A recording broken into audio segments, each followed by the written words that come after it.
Hello everyone, and this is my review for TNA Impact Wrestling on March 13th, 2015. And, this entire show was pretty much built around the premise, at least through 3 matches, about revenge. And in some smaller cases, and some smaller storylines as well, throughout the entire show. So they did keep up with that premise pretty much throughout the whole show, which was definitely a good thing in that sense. They started off the night with the Bobby Roode versus Eric Young last man standing match.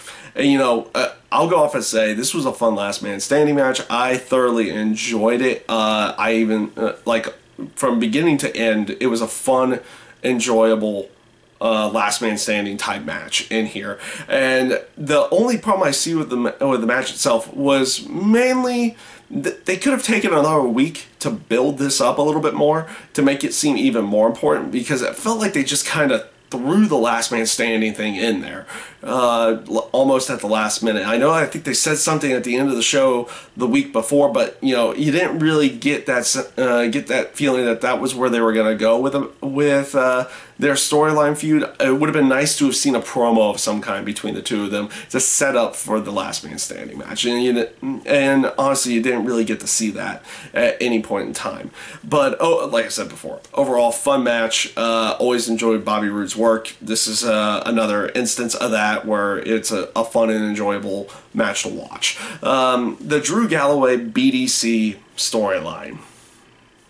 I don't really like where they're going with it right now, to be honest with you.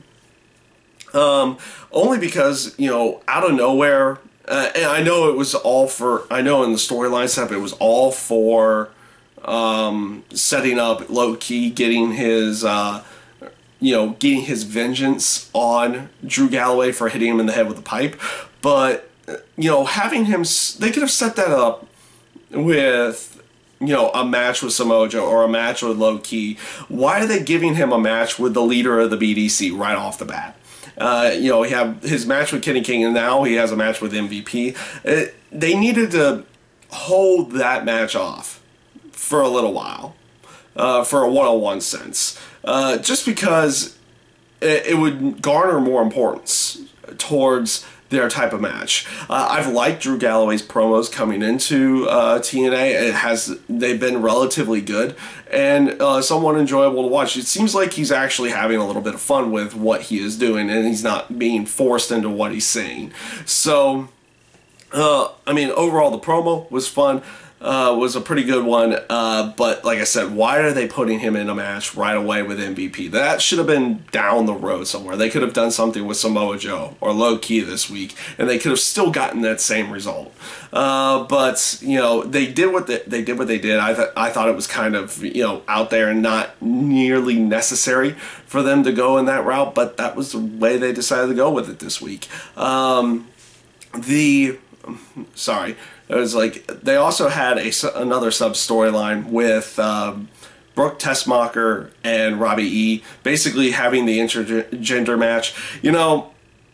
Not a bad comedy match. I thought it came off relatively good in that sense, just on the terms of a comedy type style matchup, and forcing the interference and kind of playing with the aspect that they can't necessarily have a male, truthfully fighting a female. So they went with the full comedy shtick in this case. So that made it, they did an okay job with it. But it was, I've never really cared for this storyline, and it just hasn't really come off all that well in my mind. In any way, it's kind of just been dumb in that sense. So you go, so next up was that was kind of after this match, but the next thing I want to be talking about is the Bram versus Magnus match. That was a good match. That was a lot of fun, and they did a really good job of not allowing Magnus to go over too quickly in this case.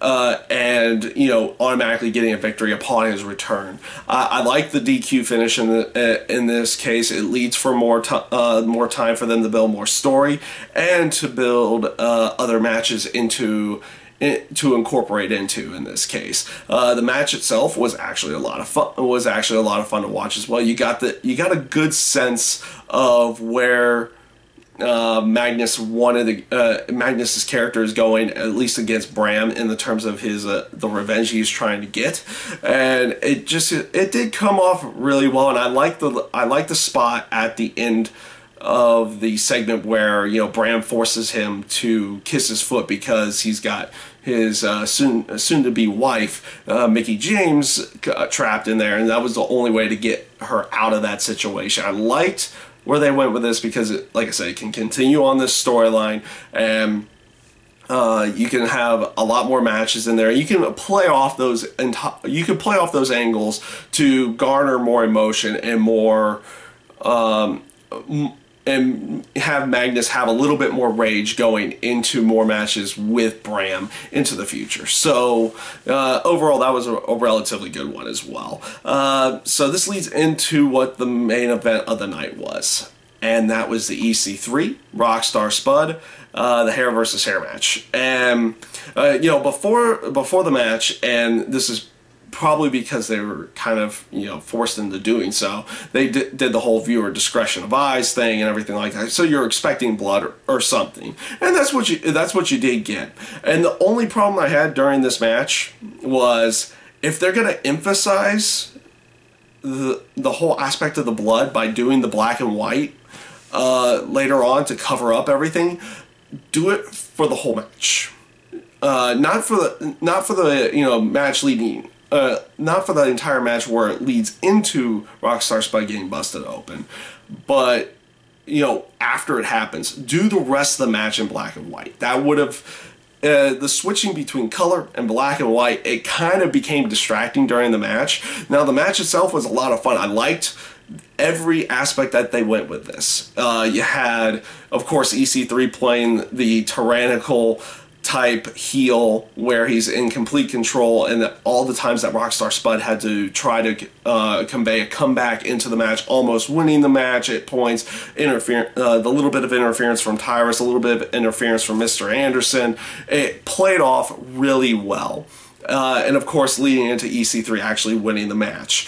And this is where I ended up actually really liking it, was because of how the EC3 character is. You almost have a complete character change, or at least it looks like they're going in that aspect with EC3, where it looks like he's going to be kind to Rockstar Spud for the type of match he put up against EC3, and then you know, goading him into believing he's not going to actually shave his head, and then of course to just get attacked, knocked out, and then have his head shaved.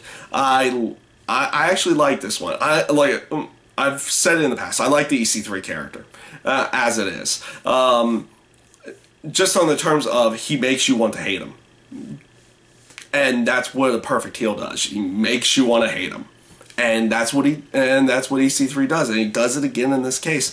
I will throw it out there. You know, and the whole aspect of, you know, conveying that emotion is like, oh, he's gonna actually be nice, and then boom, he hits Rockstar Spud with and knocks him out, and then shaves him. I like the scripting, I like the booking of this match. It came off really well, and I like the booking of the ending as well, making it seem like EC3 was going to have a change of heart, only to not have that change of heart in the end, and still shaving Rockstar Spud's head. So again, I felt that was a really good segment of the show. Overall, actually, I felt most of the show, outside of the whole Brooke Tessmacher Robbie E thing, you know, it was a semi-fun comedy match, but it wasn't really. It was basically that for a crap storyline to begin with. The rest of the show I felt was really good. I like the build-up that they put in there as well towards Bobby Lashley and Kurt Angle for the next week for the title match.